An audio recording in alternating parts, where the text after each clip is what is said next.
Abramos a palavra do Senhor no Evangelho segundo escreveu Marcos, no seu capítulo 1. Nós vamos fazer a leitura do versículo 1 até o versículo 8. Evangelho segundo escreveu Marcos.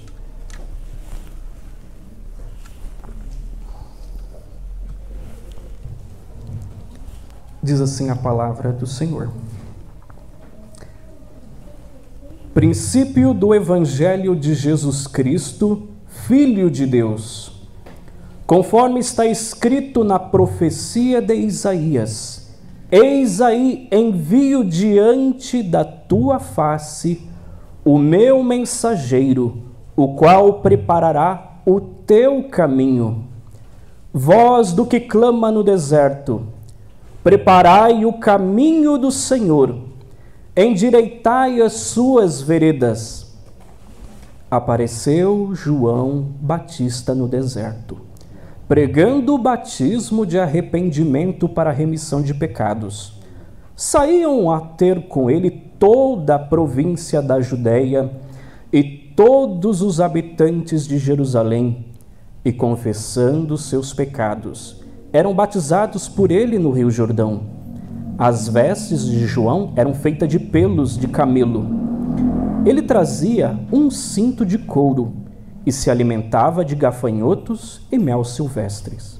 E pregava dizendo: após mim vem aquele que é mais poderoso do que eu, do qual não sou digno de, curvando-me, desatar-lhe as correias das sandálias. Eu vos tenho batizado com água, ele, porém, vos batizará com o Espírito Santo. Vamos orar. Santíssimo Deus, nosso eterno Pai, neste momento, Pai, de meditação na Tua Palavra, nós rogamos, ó Deus, que o Teu Santo Espírito, que inspirou, Senhor, o escritor sagrado a registrar este Evangelho, que o Senhor, Pai, faça-nos compreender a Tua Palavra. Que o Senhor nos transforme, ó Deus, por intermédio da Tua Palavra. Que o nosso coração esteja arraigado, Senhor. Transforma as nossas vidas, Senhor. E te agradecemos, Senhor, pelo privilégio de termos a Tua Palavra, de lê-la, de ouvi-la, Pai. E que isso possa sempre acontecer.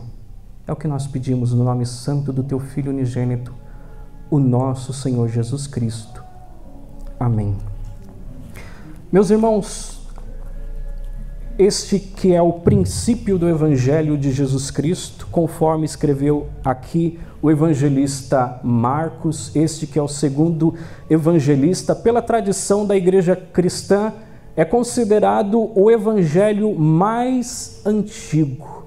Ele tinha um público específico, ao qual todos os outros evangelistas, quando escreveram os seus evangelhos, tinha também um público específico para aquele evangelho. Se os irmãos conhecerem, lerem os outros evangelhos, vão perceber que no evangelho de Marcos, ele é um evangelho mais sucinto do que os outros evangelhos. Por exemplo, quando nós lemos o evangelho de Lucas, a gente vê muitos detalhes. Quando nós olhamos também o Evangelho de Mateus, também vemos mais extensas narrações do que comparados com o Evangelho de Marcos. E a tradição cristã também tem que todos esses outros evangelhos sinóticos, que Lucas e Mateus, se originaram, tiveram como base o Evangelho de Marcos. Por isso o Evangelho de Marcos é bastante importante para a igreja, bastante importante, que está contido na palavra do Senhor. E aqui Marcos quer registrar da forma como ele descreve cada um dos seus evangelistas, com as suas peculiaridades, conforme a graça de Deus capacitou a cada um, usando os seus talentos, usando os seus dons para fazer a narração dos acontecimentos da vida do nosso Senhor Jesus Cristo. Então ele começa dizendo: princípio do Evangelho de Jesus Cristo, Filho de Deus. E uma coisa bastante importante de nós meditarmos é quando nós falamos do Evangelho. nós sabemos que o Evangelho é traduzido como uma boa nova, uma boa notícia, pois este é o significado da palavra. Só que é muito mais profundo essa boa notícia. Mas boa notícia por quê? Então, para entender, podemos resumir o Evangelho sempre lembrar que Deus criou todas as coisas, Deus criou tudo muito bom. E Deus criou o homem bom, conforme a sua imagem, conforme a sua semelhança, e Deus criou o homem santo. Mas o homem não permaneceu no seu estado pelo qual ele fora criado, pois ele pecou contra o Senhor, desobedecendo a ordem expressa do Senhor Deus, e como consequência da sua desobediência, ele caiu do seu estado de pecado. E pelo pecado trouxe consequências, que foi o afastamento do Senhor. Então, sobre o homem está a ira de Deus. Então, ele está, como nós chamamos, no estado de pecado e no estado de miséria. E por ele estar nesse estado de pecado e de miséria, o que ele merece é a condenação eterna. Mas Deus não permitiu que o homem permanecesse assim, fosse condenado. Deus providenciou o mediador, que foi o Senhor Jesus Cristo. Então, por Deus providenciar o mediador, o Senhor Jesus Cristo, essa é a boa notícia de que o homem não vai ser condenado pelo seu pecado, porque em Cristo ele tem a salvação. Então, um grande comentarista chamado Hendricks diz que a mensagem do Evangelho é a mensagem da salvação endereçada ao mundo perdido, ao mundo que está condenado, ao mundo que caminha para a condenação, mas tem uma mensagem, tem a voz do Evangelho que oferece, que chama ao homem, porque existe a salvação que está em Cristo Jesus. Então, o evangelista Marcos aqui ele começa dizendo o princípio do Evangelho, dessa boa notícia da salvação de Jesus Cristo. Então, para as pessoas pela qual ele direcionou e escreveu esse Evangelho, ele quis enfatizar Jesus, o Cristo, dizendo: olha, aquilo pelo qual eu estou escrevendo é para que vocês saibam que Jesus é o Cristo, Jesus é o Messias, Jesus é aquele pelo qual os profetas profetizaram que haveria de vir. Então, Jesus, o Cristo, ungido sem medida com o Espírito Santo. E ele, nessa introdução, ele coloca mais um título sobre Jesus. O princípio do Evangelho de Jesus Cristo, Filho de Deus. Uma das características ao nós lermos o Evangelho de Marcos é que ele apresenta as duas naturezas do Senhor Jesus Cristo. Então, ele apresenta claramente tanto a natureza humana do Senhor Jesus Cristo, pois ele demonstra o Senhor Jesus que come, ele mostra que Jesus bebe, que Jesus sente fome, ele toca nas pessoas, ele é tocado também pelas pessoas, ele fica angustiado, ele se indigna, ele adormece por causa de cansaço, por causa de fadiga. Então, ele mostra peculiaridades que demonstram que Jesus realmente é homem. Só que ele demonstra também peculiaridades do Senhor Jesus Cristo que atesta que ele é o Filho de Deus, pois ele reina soberanamente sobre o reino da doença. Então o Senhor Jesus Cristo, relatado por Marcos, ele efetua curas miraculosas. O Senhor Jesus efetua a expulsão de demônios. Demônios são expelidos pela autoridade dele, pela sua voz. ele tem poder sobre a morte, pessoas são ressuscitadas por ele, ele cura cegos, surdos, purifica leprosos, coisas essas características de somente Deus. E ele enfatiza: Jesus Cristo, Filho de Deus.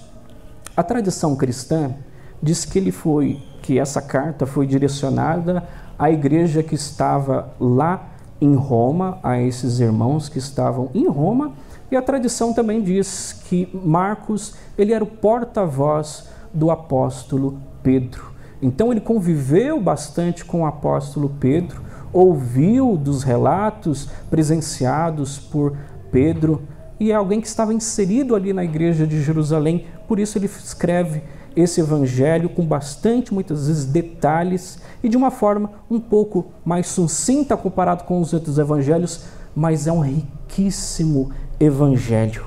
E ele começa dizendo o quê? Do princípio do evangelho do Senhor Jesus, conforme está escrito na profecia de Isaías. E aí ele vai citar 2 textos da palavra do Senhor Deus, primeiramente Malaquias e depois o versículo 3, a profecia específica de Isaías. Eis aí envio diante da tua face o meu mensageiro, o qual preparará o teu caminho.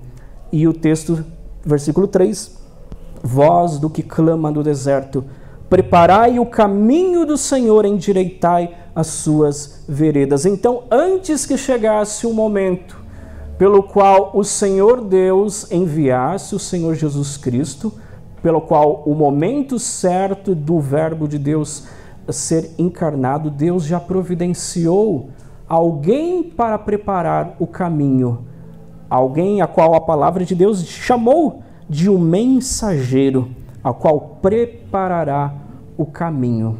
No texto que nós fizemos na leitura inicial da liturgia, que foi no Isaías 40, então nós vemos ali dizendo, que os vales serão aterrados e nivelados, os outeiros. A ideia é essa de terraplanagem. Os irmãos já viram uma terraplanagem quando vem um trator pegar as terras para que deixe tudo plano, para que seja feita uma construção naquele lugar. E essa foi a função que Deus designou para que João Batista fizesse, para aplanar os caminhos, aplanar ali o terreno. Mas o que vem a ser, o que significa isso, João Batista ser designado para isso, para preparar o caminho? É que pela graça e pelo poder de Deus, efetuar uma mudança completa na mente e no coração das pessoas, preparando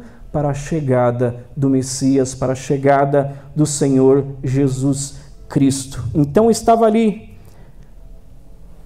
João Batista, enviado pelo Senhor, o mensageiro para preparar o caminho. E olha o versículo 3.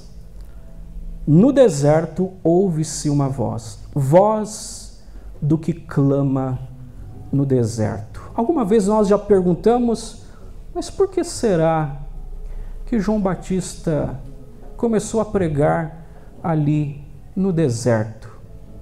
Alguns comentaristas vão dizer que uma das formas de Deus falar, os irmãos lembrando o tempo que Deus falou com o povo de Israel ali na peregrinação do deserto, então ali quando Deus fez aliança com o povo, deu as tábuas, então aquele período de peregrinação poderia se remeter agora que Deus estava apresentando ao povo, poderia ser uma referência a isso também. Também alguns dizem que é para significar também o coração humano, um coração árido do ser humano, a qual simbolizava por aqueles momentos de João estar pregando no deserto.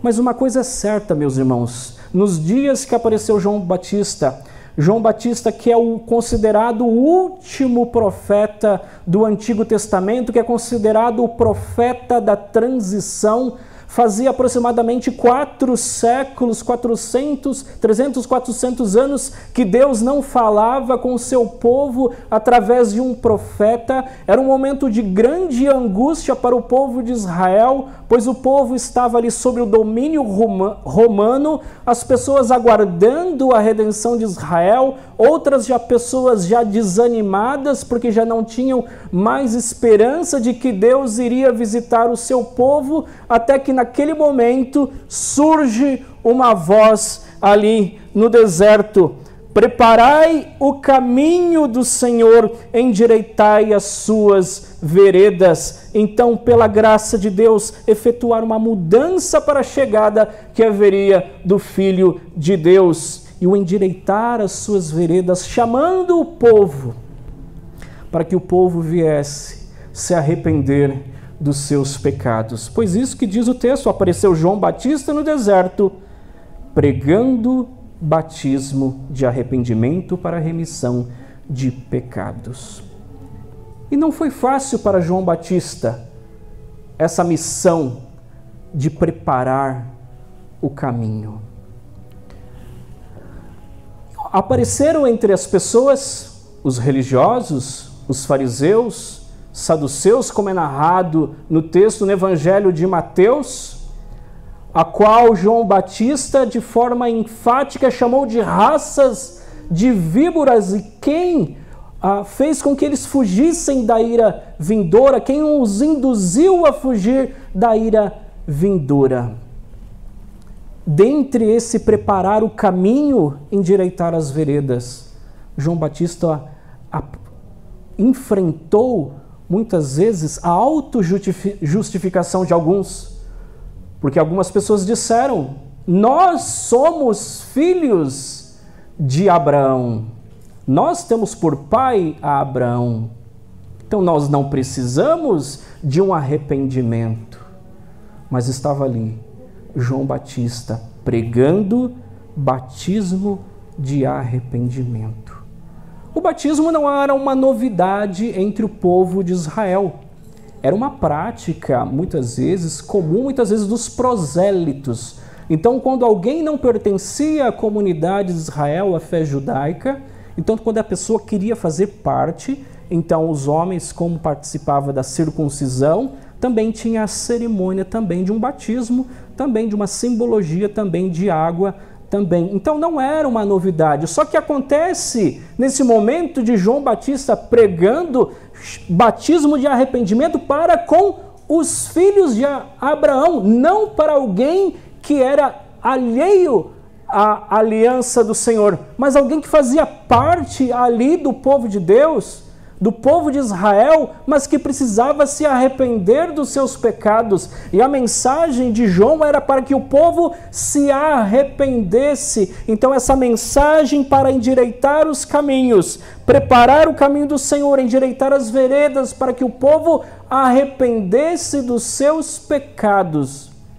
E hoje, muitas vezes, como era o povo daquele momento, estavam muitas vezes conformadas com uma religião, muitas vezes formalista. E esse é um perigo para nós hoje também. Nós estamos conformados com uma religião formal e sem ter vida em nós mesmos. É um perigo nós fazermos as coisas mecanicamente, orar a palavra de Deus, orar, frequentar a igreja, mas isso não chega ao seu coração, isso não tem uma transformação da sua vida. Você faz muitas vezes porque está cumprindo um ritual, e esse é um grande perigo. Hoje eu estava lendo sobre as igrejas na Europa que estão fechando, e uma especial na Holanda, a qual estava na data dessa semana, que seria considerado o último culto que ia fazer, nem ia ter o culto de Natal, pois estava fechando, porque só tinha menos de 3 membros, uma igreja que era uma igreja grande, mas o secularismo está matando as igrejas. E hoje é um grande perigo também para nós, também aqui do Brasil, pois isso já aconteceu com a Europa, tem acontecido com algumas igrejas dos Estados Unidos, e nós devemos estar alertas também quanto a essas questões, quanto a essas coisas, nós estarmos a cada vez mais firmados na palavra do Senhor, nós estarmos cada vez mais envolvidos com as coisas do Senhor, tendo um prazer pelas coisas de Deus, para não acontecer de sermos muitas vezes seduzidos pelas coisas do mundo. E o que acontecia? Estava ali João Batista pregando para os filhos de Abraão o batismo de arrependimento.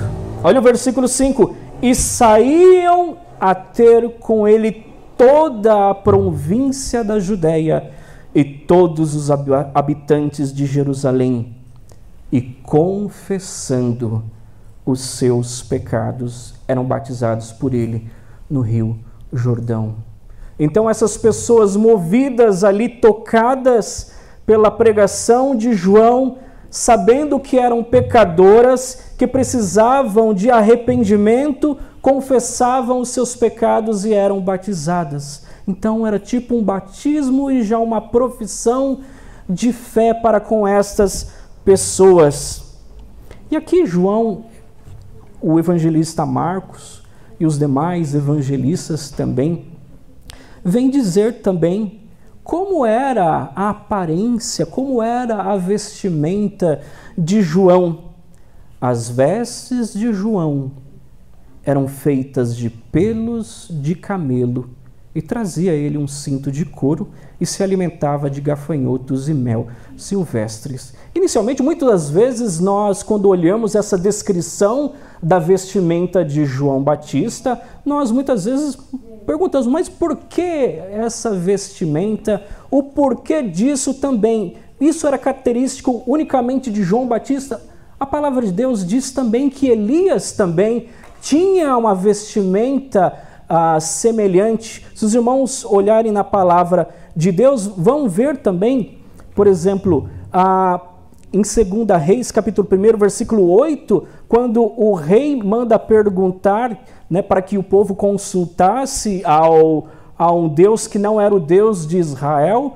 Então Deus ali chama Elias para perguntar ao rei por quê? Não há acaso profeta em Israel para consultar ao Senhor Deus? E o versículo diz, e eles responderam ao rei, Era um homem vestido de pelos, com os lombos cingidos de um cinto de couro. Então o rei disse, é Elias. Ele entendeu que pela descrição que aquelas pessoas estavam fazendo, era Elias. Então João Batista estava ali, como diz a palavra de Deus, no poder ali de Elias, identificando. E quando perguntaram, no capítulo 11 também de Mateus, que Jesus disse que saísse vocês a ver no deserto um caniço agitado pelo vento, sim, que saístes a ver um homem vestido de roupas finas. Ora, os que vestem roupas finas assistem nos palácios reais. Mas para que saístes a ver um profeta? Sim, e eu vos digo, e muito mais que profeta. E no texto ele vai dizer, ele mesmo era Elias que estava para vir. No texto ali de Malaquias, que nós lemos no versículo 2, a qual diz, eis aí envio diante da tua face o meu mensageiro, o qual preparará o teu caminho. E muitas pessoas identificavam que era Elias que haveria de vir, e Jesus confirmou, é Elias, é João Batista que estava ali pregando o batismo de arrependimento.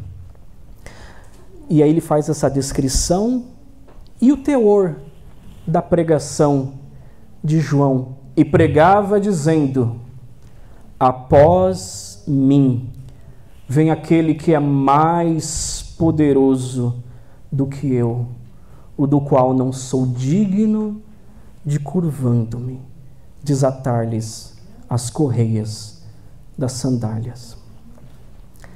João, comissionado por Deus, escolhido por Deus para ser o mensageiro, para preparar o caminho do Senhor, ele sabia que ele não era o Messias. No Evangelho de João, ele responde isso: és tu o Messias? Ele respondeu que não eram. Ele sabia do seu chamado, ele sabia da sua missão, e ele mostrou humildade naquilo pelo qual Deus o vocacionou. Após mim vem aquele que é mais poderoso do que eu, o do qual não sou digno de, curvando-me, desatar-lhes as correias das sandálias. Porque a pessoa de Jesus Cristo, a glória do Senhor Jesus Cristo é maior, e eu não sou digno de, nem curvado, abaixado, vir desatar as correias das suas sandálias. E João aqui ele mostra, ele estava ali batizando pessoas, como eu falei, não eram pessoas estranhas, eram filhos de Abraão, estava ali pregando batismo de arrependimento, e o elemento pelo qual ele batizava era água. Olha o versículo 8. E eu vos tenho batizado com água, ele, porém, vos batizará com o Espírito Santo. Então o elemento que João batiza é água, mas aquela pessoa que viria após João, que até esse momento não é falado a respeito da pessoa de Jesus Cristo, ele está ali pré-anunciando, preparando o caminho, está dizendo que aquele que vai vir depois, eu tenho batizado com água, mas ele é o que batiza com o Espírito Santo. Então, João tinha o poder unicamente, com a autoridade que ele tinha por Deus, de somente batizar com o elemento de água, apontando para o batismo que viria realizado pelo Senhor Jesus, que é o batismo com o Espírito Santo. E agora o elemento, em vez de mera água, de uma simbologia de purificação, é o Espírito Santo, pelo qual o Senhor Jesus irá efetuar o seu batismo. E graças a Deus, porque apareceu o Senhor Jesus batizando com o Espírito Santo no tempo certo pelo qual foi designado pelo Senhor. E como nós sabemos que fomos batizados e alcançados pelo Senhor, fomos efetuados em nós o batismo do Espírito Santo. O batismo do Espírito é o batismo da remissão do seu pecado. É efetuado na sua vida uma regeneração, você passa a ser uma nova criatura.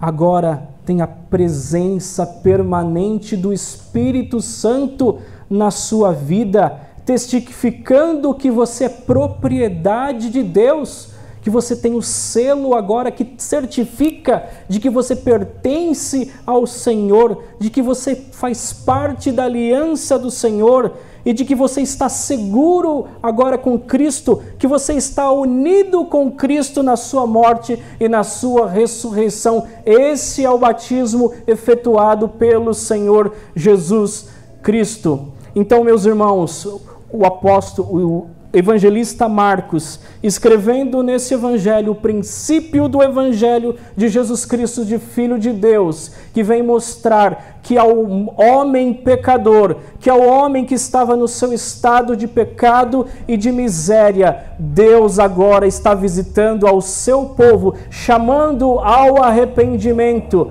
e trazendo a este homem a salvação. Ouviu-se uma voz ali no deserto, e essa voz trazendo salvação, chamando ao homem para que se arrependesse dos seus pecados. E se os irmãos perceberem, quando aparece o Senhor Jesus Cristo pregando, a mensagem dele também não foi diferente de João.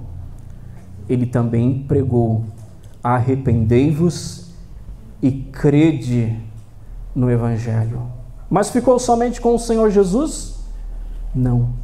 No momento que Jesus ascende aos céus, no momento que Deus envia ali o Espírito Santo no dia de Pentecoste, a mensagem também dos apóstolos foram: arrependei-vos e crede no Evangelho. E essa é a mensagem pelo qual hoje nós anunciamos a todas as pessoas que venham se arrepender dos seus pecados e crer no Evangelho do Senhor Jesus Cristo e, crendo nele, tendo a salvação.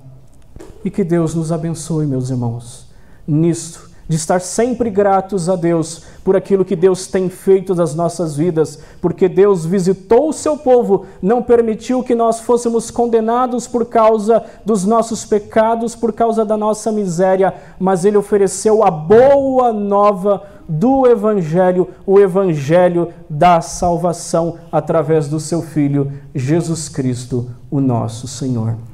Que Deus nos abençoe, meus irmãos.